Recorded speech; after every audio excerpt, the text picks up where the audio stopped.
బుద్ధి కర్మానుసారేణ అంటారా, కర్మ బుద్ధానుసారేణ అంటారా మీ ఉద్దేశ ప్రకారం? బుద్ధి కర్మానుసారిణి అనేదే నానుడి. ఉమ్, అంటే వెనకాతల మనకి ఏ రకమైనటువంటి కర్మ ప్రేరణ ఉందో ఉమ్, ఆ కర్మ ప్రేరణని ఒక బాడీలో ఉన్నప్పుడు వీడు కలుగుతుంది. అది కర్మ అనేది వెనకాతల స్టాక్ జీవుడితో ఎంతున్నా బాడీ ఉంటేనే దాన్ని వీడు ఉపయోగించగలుగుతాడు. ఇప్పుడు మీకు బ్యాటరీలో శక్తి ఉంటుంది. ఆ శక్తిని you won't be able to use that energy at all until you put it in some kind of device.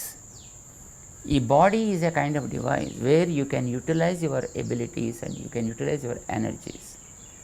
Karmic ఎనర్జీని కూడా మనం యూటిలైజ్ చేయాలంటే ఒక బాడీ కావాలి. ఆ బాడీ ద్వారా పనిచేయడం అనేటటువంటిది మనస్సుకి ప్రేరణ వస్తుంది. మనస్సుకి వెనకాతల గైడెన్స్ కావాలి అనుకున్న పని చేయాలంటే. అవునండి. ఆ వెనకాతల నుంచి వచ్చేటువంటి ఇది నేను చెయ్యాలి, వాట్ యు కాల్ నిశ్చయం, ఒక రెజల్యూషన్, ఒక confirmation to act upon something, దీన్ని మనం బుద్ధి అని అంటాము. ఈ బుద్ధి తోడ్పడినంత వరకు వీడు పని చేయలేడు. మనసులో చేద్దామని కోరిక కలిగినా బుద్ధి వెనకాల వీడు తోడ్పడాలి. Then he pushes himself into action. So కర్మ అనేటటువంటిది బాడీ చేస్తుంది. దానికి మధ్యలో ఉండి సింక్రనైజ్ చేయగలిగేటటువంటిది మనస్. ఎందుకంటే మరి బాడీ అంటే మరి ఇంద్రియాలే కదా, కాళ్ళు, చేతులు, కళ, తల. సో ఇవన్నీ కూడా దాంట్లో ఇన్వాల్వ్ అయితేనే కదా ఒక యాక్టివిటీ జరుగుతుంది. బట్ ఇవన్నీ కూడా డిఫరెంట్ ఆర్గన్స్. అవునండి. సో కొన్ని కర్మ ఇంద్రియాలు, కొన్ని జ్ఞానేంద్రియాలు అంటాం. సో కొన్ని మోటార్ ఆర్గన్స్ అండ్ కొన్ని sensory organs. This 2 types of organs we have. But to coordinate with all these things we need someone called manas. That is an instrument inside. దాన్ని పని చేయించేటటువంటి ఎనర్జీ ఇచ్చేటటువంటిది బుద్ధి. అంచేత ఈ కర్మ చేయాలనుకునే మానసిక సంకల్పానికి తగిన శక్తిని ఇవ్వాల్సింది బుద్ధి కనుక దీని ప్రెషర్ ఎట్లా ఉంటే బుద్ధి దాన్ని బట్టి సాగుతూ ఉంటుంది. జస్టిఫికేషన్ అంటాం పని చేయడానికి ముందర. ఒకరిని వెళ్ళి నాకు సావగొట్టాలనిపించింది అనుకోండి, మరి సావగొట్టడానికి వీడు మొట్టమొదటి బాడీ పనిచేయాలి కదా. బాడీ పనిచేయాలంటే మనసు సహకరించాలి కదా.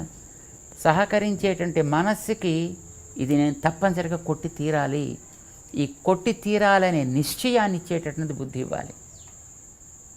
అంచేత బుద్ధి ఎప్పుడు కూడా మనస్సుని కర్మని వెనకాతల నుండి నడిపిస్తూ ఉంటుంది. అలా మంచిగా నడిపించాలి అన్నప్పుడు ఈ బాడీని మనస్సుని కంట్రోల్ పెట్టాలి. ఇప్పుడు చిన్న మొక్క వేసినప్పుడు మేకలో లేకపోతే ఇతర జంతువులో నవిలేసే ప్రమాదం ఉంటుంది. అలాగా దాన్ని అప్పుడు ఏం చేయాలంటే దాని చుట్టూ చిన్న కంచి కట్టాలి, జాగ్రత్త పెరిగేటట్టు దానికి తోడ్పడాలి. వన్స్ ఇట్ గ్రూ అప్, అది కొంచెం మంచి ట్రంక్ ఇంక బాగా ఏర్పడి అది పైకి వచ్చిన తర్వాత మీరు ఆ మేకలను వదిలినా, ఆవులను వదిలినా, పశువులను వదిలినా ఆ చెట్టుకే పట్టుకొచ్చి వాటిని కట్టినా కట్టచ్చు అప్పుడు.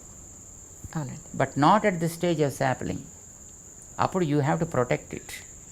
సో ఆల్సో మన బాడీ, మన ఇంద్రియాలు, మన మనస్సు, ఈ వీటి వల్ల కర్మ జరిగేది.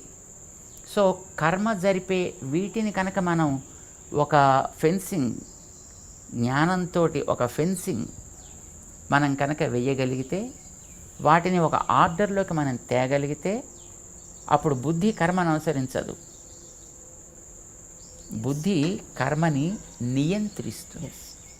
ఏది చేయదగునో, ఏది చెయ్యదగదో, ఒకవేళ చెయ్యి నేను వెళ్ళి వాడిని 2 వాయిస్తానా, కూర్చో ఇప్పుడు కాదు, ఆపుతుందన్నమాట. బుద్ధికి ఆ రకమైన శక్తిని ఇవ్వాలంటే మాత్రం 2 పనులు తప్పనిసరిగా చేయాలి.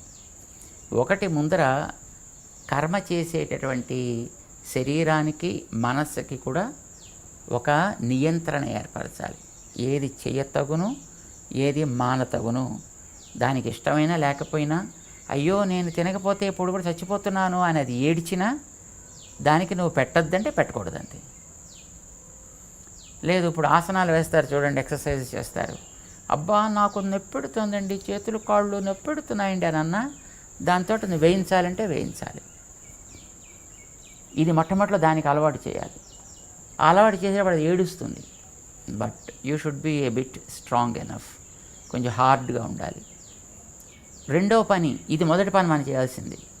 రెండవది వెనకాతలు ఉండేటువంటి గైడ్ చేసే ఫ్యాక్టర్ బుద్ధే కదా. బుద్ధికి బలం కలగడానికి కావాల్సినటువంటి ఆహారం పెట్టాలి దానికి. దాని పేరు సాత్విక ఆహారం అన్నారు. ఓకే. ఆ సాత్విక ఆహారం దానికి పెట్టి దీనికి చుట్టూ ఒక కంచె వేయగలిగితే అది కొంచెం బలపడుతుంది. ఒక కాండం కొంచెం బలపడ్డట్టు అనమాట. కాండం కాస్త బలపడ్డ తర్వాత మీరు హాయిగా ఆవును పట్టుకొచ్చి ఆ చెట్టుకే కట్టేయండి, దట్స్ ఓకే, ఏం అవ్వదు. అప్పుడు దానికి చెట్టుకి నష్టం ఏం లేదు. ఆవుని అక్కడ అది ఆపగలుగుతుంది. ఆవు దాన్ని తినేసి పాడు చేసే పరిస్థితిని కూడా అప్పుడు ఏర్పడదు. సో అంచేత బుద్ధి కర్మానుసారిణియే మామూలు విషయంలో. అవునండి. సాధన చేస్తే అప్పుడు కర్మని కూడా బుద్ధి నియంత్రించేది అవుతుంది. ఎగ్జాక్ట్లీ. పర్ఫెక్ట్.